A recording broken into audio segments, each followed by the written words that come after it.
Dalam praktek kasus nyata, hal pertama yang harus kita lakukan setelah membuat database baru adalah mengganti password user admin, agar tidak sembarang orang bisa mengakses database yang kita buat. Untuk mengganti password user, klik di pengaturan. Pada data user, pilih daftar user. Nah, yang akan kita ganti passwordnya adalah user admin. Klik edit, tinggal ganti passwordnya. Misalnya password yang saya ketahui sendiri. Klik simpan. Oke. Klik batal. Oke, saya klik tutup. Kemudian saya keluar dulu dari aplikasi.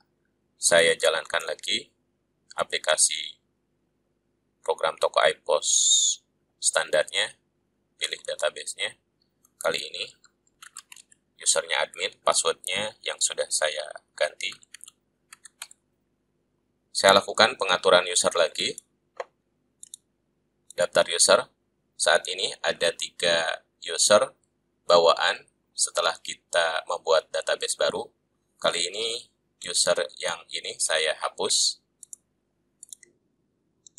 Tinggal tersisa 2 yang berbeda kelompok usernya. Nah, kelompok usernya ini nanti yang akan membedakan otorisasi dari masing-masing user ini. Oke, untuk yang kasir, saya pastikan passwordnya misalnya sama dengan ID usernya, atau ini kasir ya, huruf kecil, passwordnya. Saya paste saja, simpan. Kemudian saya tambahkan lagi, kali ini user ID-nya manager.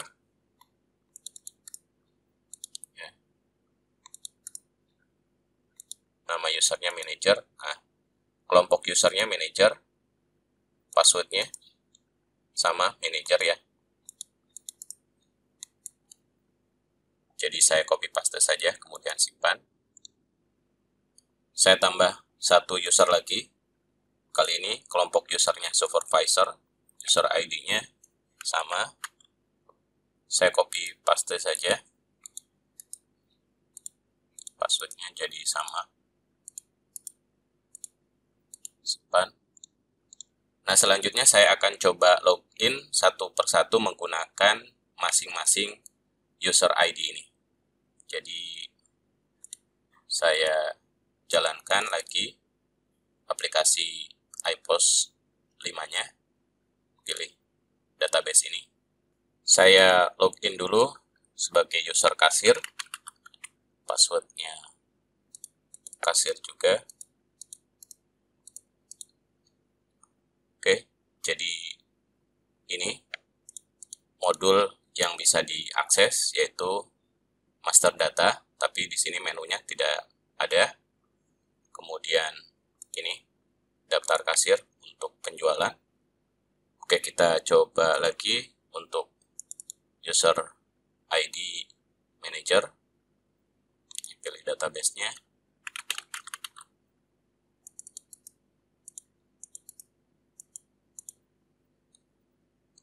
Login sebagai manajer ini ya hampir sama seperti login sebagai admin ya, bisa mengakses menu-menu yang ada walaupun sebenarnya ada perbedaan. Oke, tapi untuk kali ini saya akan login dulu sebagai supervisor.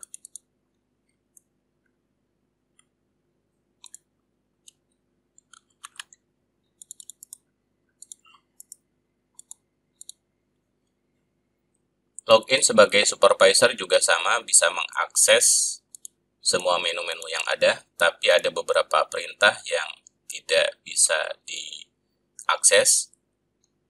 Pada pembelian, kita klik histori harga, akan muncul kotak dialog seperti ini bahwa user ini tidak memiliki otorisasi akses. Ini klik batal. Pada pengaturan juga sama, kalau klik pengaturan database, tidak bisa juga. Kemudian pengaturan user juga sama. Nah, pengaturan otorisasi akses masing-masing perintah yang ada di menu-menu iPOS 5 itu pengaturannya di data user, kelompok akses user. Jadi kita harus login sebagai admin atau sebagai manager ya. Nah, ini saya sudah pilih loginnya sebagai admin, klik di data user, kelompok akses user. Jadi administrator ini ya, apa saja yang bisa diakses ya, di pembelian apa yang bisa diakses, apa yang tidak, penjualan apa, di pengaturan juga apa. Nah, untuk kelompok kasir ini pada tampilan menu sebaiknya yang ditampilkan adalah ini master sama penjualan, agar nanti kalau kita login sebagai kasir itu, kalau kita misalnya menutup ini, ingin menampilkan lagi, itu tidak perlu keluar dulu kemudian login lagi, tapi tinggal memilih di menu ini. Saya kembali ke admin dulu pengaturannya, kita klik simpan. Ini sudah ya, menu penjualan sama master. Saya coba close dulu, kita jalankan lagi.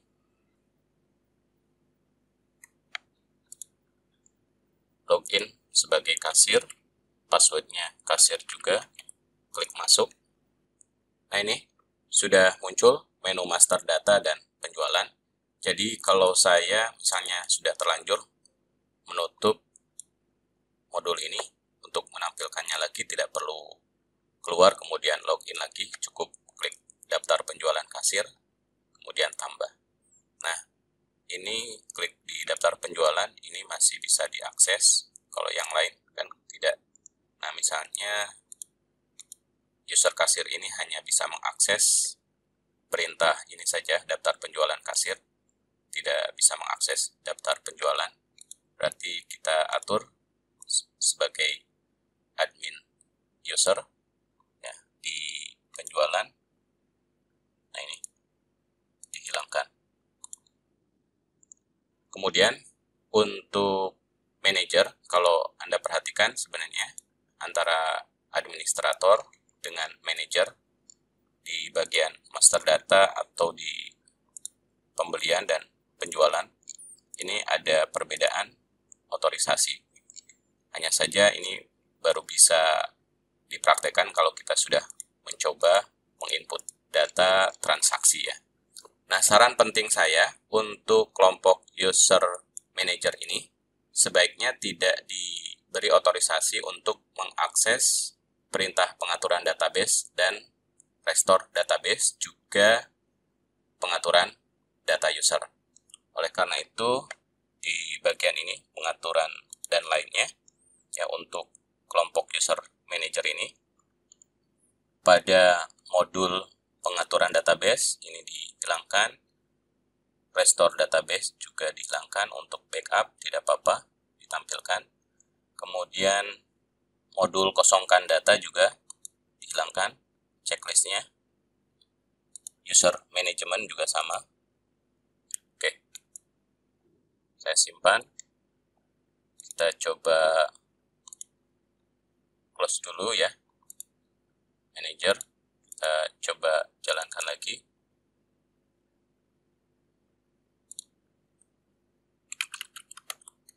User, passwordnya manager.